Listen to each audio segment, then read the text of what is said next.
తెలంగాణ రాజకీయాల్లో సరికొత్త చర్చకు తెరతీస్తూ జనసేన అధినేత ఆంధ్రప్రదేశ్ డిప్యూటీ సీఎం పవన్ కళ్యాణ్ చేసిన తాజా వ్యాఖ్యలు పొలిటికల్ సర్కిల్స్ లో హాట్ టాపిక్ గా మారాయి. హైదరాబాద్ లో అడుగు పెట్టకుండా తెలంగాణ కాంగ్రెస్ ప్రభుత్వం గత 13 నెలలుగా తనను ఇబ్బంది పెడుతుందని ఆయన చేసిన ఆరోపణ ఒకవైపు సంచలనం కలిగిస్తే, అదే సమయంలో గత బీఆర్ఎస్ ప్రభుత్వంపై క్లీన్ చిట్ ఇచ్చిన తీరు మరో సంచలనం సృష్టించింది. రాజకీయంగా ఆసక్తికరమైన ఈ వ్యాఖ్యల వెనుక ఉన్న అసలు వ్యూహమేమిటని విశ్లేషకులు తలలుగొక్కుంటున్నారు.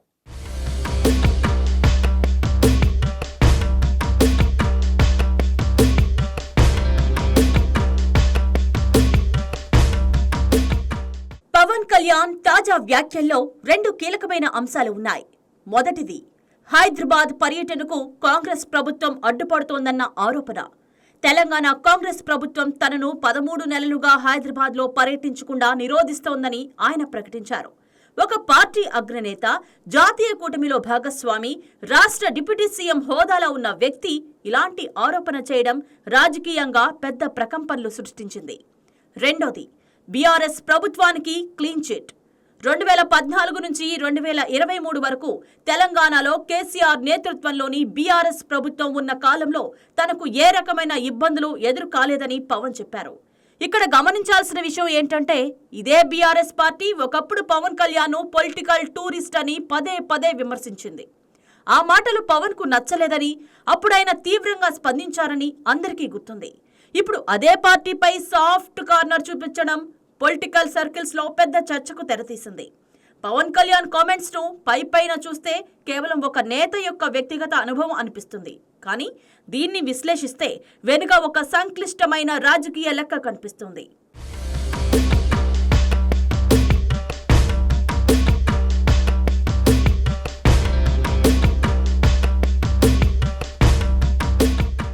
తెలంగాణలో జనసేన పార్టీని విస్తరించాలంటే కాంగ్రెస్ ప్రభుత్వం అడ్డుపడుతోందనే భావనను ప్రజల్లోకి తీసుకువెళ్లడం మొదటి లక్ష్యంగా కనిపిస్తుంది. తనను హైదరాబాద్ రాకుండా అడ్డుకుంటున్నారన్న వ్యాఖ్య ఒక్కసారిగా జనసేన కార్యకర్తల్లో ఆగ్రహాన్ని రేకెత్తిస్తుంది. పార్టీ శ్రేణులను యాక్టివేట్ చేయడానికి, తెలంగాణలో పార్టీ కార్యకలాపాలను ముమ్మరం చేయడానికి ఇది ఒక ట్రిగ్గర్లా పనిచేస్తుందని రాజకీయ పరిశీలకులు అంటున్నారు.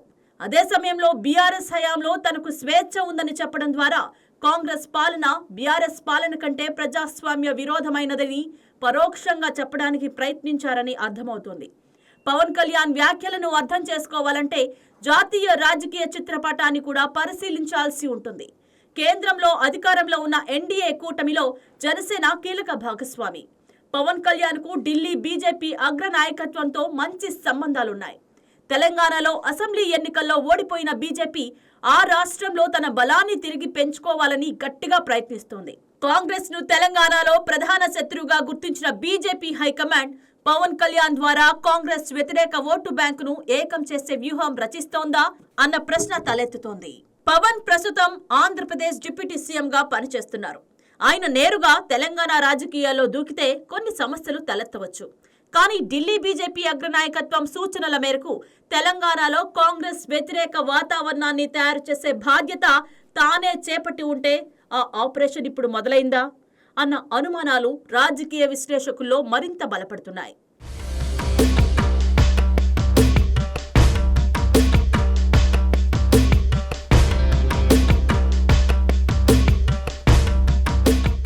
మరోవైపు పవన్ వ్యాఖ్యల వెనుక మరో లోతైన వ్యూహం ఉందని రాజకీయ వర్గాలు చెప్తున్నాయి.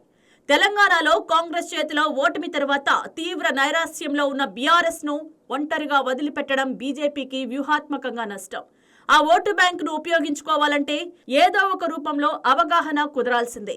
ఈ నేపథ్యంలో బీఆర్ఎస్, బీజేపీ, జనసేన మధ్య ఒక అనధికారిక సమైక్య ఏర్పాటు చేయడానికి పవన్ కళ్యాణ్ వ్యాఖ్యలు గ్రౌండ్ ప్రిపరేషన్ లా పనిచేస్తున్నాయా అన్న అనుమానాలు వ్యక్తమవుతున్నాయి. కాంగ్రెస్ ను ఉమ్మడి శత్రువుగా ప్రొజెక్ట్ చేయడం ద్వారా ఒకప్పుడు పరస్పర విమర్శలు చేసుకున్న పార్టీలను ఒకే వేదిక మీదకు తీసుకురావడానికి ఈ వ్యాఖ్యలు పనిచేస్తున్నాయని అంటున్నారు.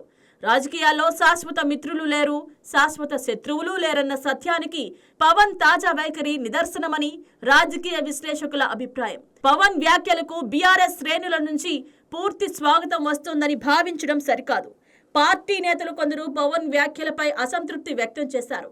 తమ పార్టీని ఉపయోగించుకునే వ్యూహం పారదర్శకంగా కనిపిస్తోందని ఒక విభాగం అంటోంది. అయినా సరే పవన్ కళ్యాణ్ మాత్రం బీఆర్ఎస్ పై తన మెతక వైఖరిని తగ్గించలేదు. కాంగ్రెస్ ను లక్ష్యంగా చేసుకుంటూ బీఆర్ఎస్ పై దాడి చేయకుండా వదిలిపెట్టే తీరు ఇది కావాలని ఎంచుకున్న వ్యూహమే తప్ప యాదృచ్ఛికం కాదని స్పష్టంగా అర్థమవుతోంది.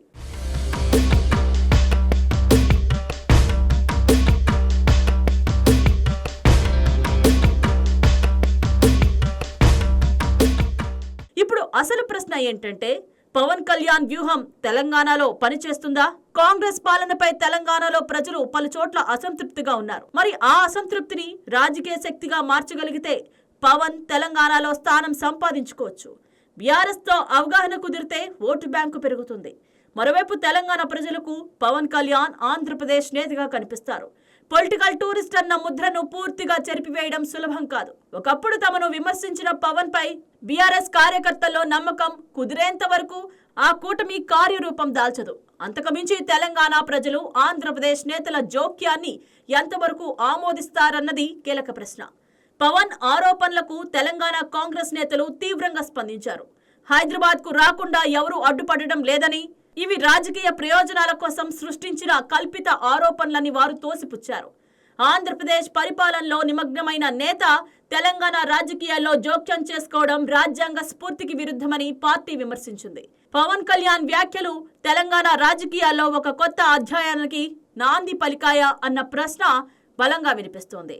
కాంగ్రెస్ పై దాడి, బీఆర్ఎస్ కు క్లీన్ చిట్, తెలంగాణ క్యాడర్ ను యాక్టివేట్ చేయాలన్న ప్రయత్నం, ఢిల్లీ బీజేపీ వ్యూహానికి అనుగుణంగా పావులు కదపడం, ఇవన్నీ ఒకే దిశలో సాగుతున్నాయి. ఒకప్పుడు పొలిటికల్ టూరిస్ట్ అన్న మాటలు వినాల్సి వచ్చిన పవన్ కళ్యాణ్ ఇప్పుడు తెలంగాణ రాజకీయ సమీకరణాలు మార్చే ప్రయత్నంలో కీలక భూమిక పోషిస్తున్నారా? ఈ సైలెంట్ ఆపరేషన్ నిజంగా మొదలైందా?